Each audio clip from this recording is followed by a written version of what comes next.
Би төрсөн өдрөөр ундраагаа гэртээ авчираад Барбины палаж өмсгөж байгаад хурмаа хийнэ. Хүү маань ингэж хэлсэн. Тэр одоо 5 нас 6 сартай. Гэтэ ингэж хайр зарлаж байхдаа тэр дөрөвтэй байсан юм. Ундраа гэж хийн гэж бид түүнээс асуулаа. Манай ангид 2 ундраа байдаг. Нэг нь шар, нөгөөх нь хар устай. Хар устай ундраа миний найз. Тэр хөөхөн. Хэрэг дурлан маргаашин цэцэрлэгт нь очиж ундрааг нь хартал тайрмал хар устай буцаар цагаан хүн байлаа. Хүү маань ганц чихэр олдсон ч ундраатайгаа хувааж идэх гэдэг боллоо. Ундраа наттай муудчихсан гэ заримдаа хачин гүнхтэй сайндчихсан. Ингээд инээ тал хүүгийн бяцхан зүрхэнд тэр нэг инхрих охин хаан чимбэ үрээ зассан шувуу шиг сууж. Тэгж явсаар цэцэрлэг амарлаа.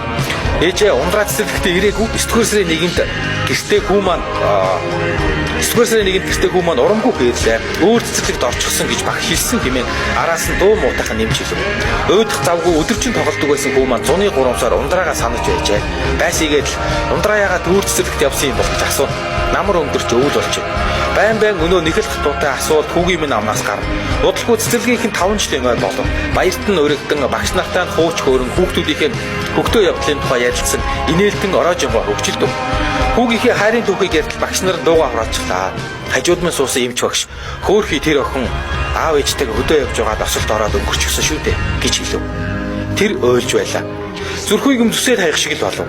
Өөр цэцэрлэгт ороогүй өнгөрсөн юм байж.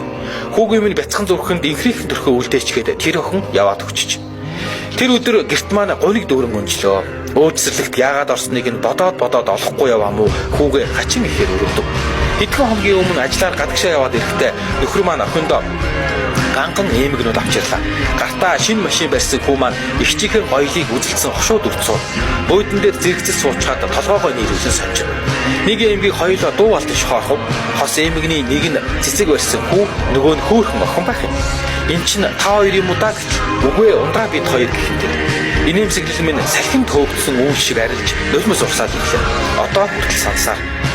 Энэ амьдралд 4 жил болцоод явхдаа тэр жаахан охин өөдсгөн хүүгийн маань зүрхэнд нандин мэдрэмж үлдээгээд явчих. Тийм нандин хайрын эзнийг нь өнгөрчихсөн гэж хүүдээ хэлхээс би айдаг. Өөр цэцэрлэгт орсон.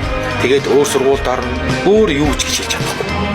Намар хичээлийн шинжил эхэлж найзуудтайгаа уулзсан гэсэн бяцхан хүүхдүүдийн минь догтлол шинхэн хувцас далааж хичээл сургууль цэцэрлэгийн хөгжөөнд шуугаан чимээ шинэ жилийн баярын өдрүүд ирээн алаг даашсан ууттай бэлэг хүүхдийн парктай баярын өдөр гэх мэт хорвоо зөвхөн хүүхэд наснд байдаг инхрийхэн тэрл мэдрэмж дурсамжуудыг бодохоор өөрийг ирэхгүй өрөвдөх.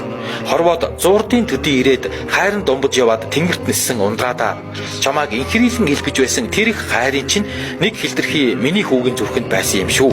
Одоо ч байгаа том болохоор би түүнд чиний тухай ярьж өгнө.